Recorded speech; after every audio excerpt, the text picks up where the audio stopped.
पूछिए मौसमी जी, पूछिए। नमस्कार सर, मेरा सवाल छोटा छोटा है, खरगे साहब से भी और अखिलेश जी से भी। खरगे साहब, मेरा सवाल आपसे ये है कि एक वोटर्स में मायूसी देखने को मिल रही है, वोट प्रतिशत थोड़ा कम हुआ है। क्या आपको लगता है कि कौन सा वोटर घर पे बैठा है? बीजेपी के नेता ये कह रहे हैं कि यूथ बाहर नहीं निकल रहा, जो राम मंदिर के दौरान 3 दिन आगे पीछे बाहर सड़कों पर दिखा था। तो कौन सा वोटर घर बैठ गया? क्या 400 का नारा बैकफायर किया है? खरगे साहब से ये सवाल है। और अखिलेश जी, आपसे सवाल ये है कि रायबरेली में कांग्रेस अभी नारा दे रही है कि आप रायबरेली से कांग्रेस के उम्मीदवार को नहीं जिताएंगे, बल्कि रायबरेली से आप प्रधानमंत्री दिल्ली भेजेंगे। तो आप कह रहे हैं 79 सीट आ रही है उत्तर प्रदेश में, इस पर आपकी क्या राय है कि रायबरेली से क्या प्रधानमंत्री भेजेंगे दिल्ली? नहीं, हम अपनी कोई स्ट्रेटेजी आपको नहीं बताएंगे।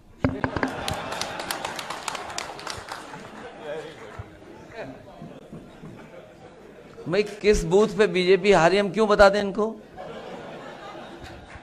नहीं, मैं राहुल गांधी पर सवाल कर रही उसमें भी कोई नहीं बताइए, हमारा स्ट्रेटेजी का पार्ट है।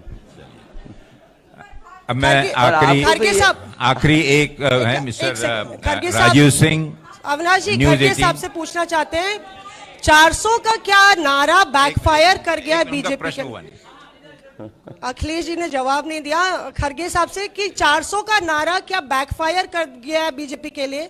जो कम वोट प्रतिशत है, वो किसका वोटर घर बैठा है? देखिए, वोटर किसका है तो अभी हम उसका जवाब दे चुके हैं, लेकिन ये आप युवा पूरे नाराज है, इसलिए अनएम्प्लॉयमेंट, ये जो बेरोजगारी का ये है मुद्दा है, इसीलिए बहुत से युवा जो उनके आगे पीछे पहले फिरते थे, अब कम इसलिए हुए कि उन्होंने जो वायदे किए थे, चलिए अब उन्होंने कभी नहीं निभाए।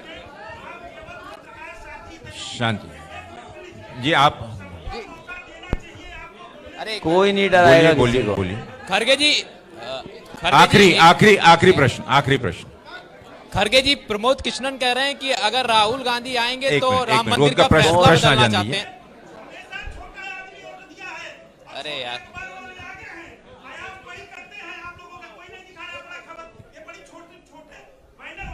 आपका प्रश्न बोलिए ना, प्रश्न बोलिए आपका प्रश्न। खरगे जी, आप प्रश्न, एक मिनट शांति। खरगे जी, ऐसा मीटिंग, ऐसा प्रेस कॉन्फ्रेंस खराब मत करिए भाई, खराब माहौल खराब मत। सब लोग शांति, आप भी शांति से बैठिए। आपका प्रश्न पूछिए, जल्दी प्रश्न पूछिए। खरगे जी, मेरा सवाल है आपसे कि एक मिनट, उनका प्रश्न है। आपके लिए अलग कह रहे से हैं, खरगे जी, प्रमोद कृष्णन कह रहे हैं कि अगर राहुल गांधी आते हैं तो वो चाह रहे थे कि राम मंदिर का फैसला बदल दिया जाए। इसको किस तरीके से देखती है पार्टी, का क्या स्टैंड है इस पे? जी,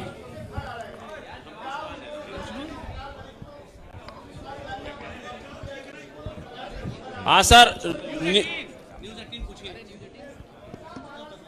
सर एक प्रश्न देखिए साथियों, प्रश्न काफी हो चुके हैं और निकलना होगा। ये प्रश्न का उत्तर अखिलेश जी, बाकी लोग शांति से सुने प्लीज। सर, न्यूज 18 से एक है।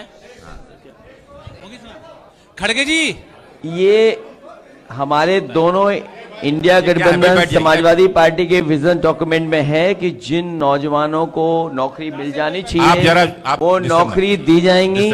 ये इंडिया गठबंधन के मैनिफेस्टो में भी है, समाजवादी पार्टी के विजन डॉक्यूमेंट में भी है कि जितनी सरकारी नौकरियां हैं उनको भरा जाएगा, प्राथमिकता पे नौजवानों को नौकरी मिलेगी।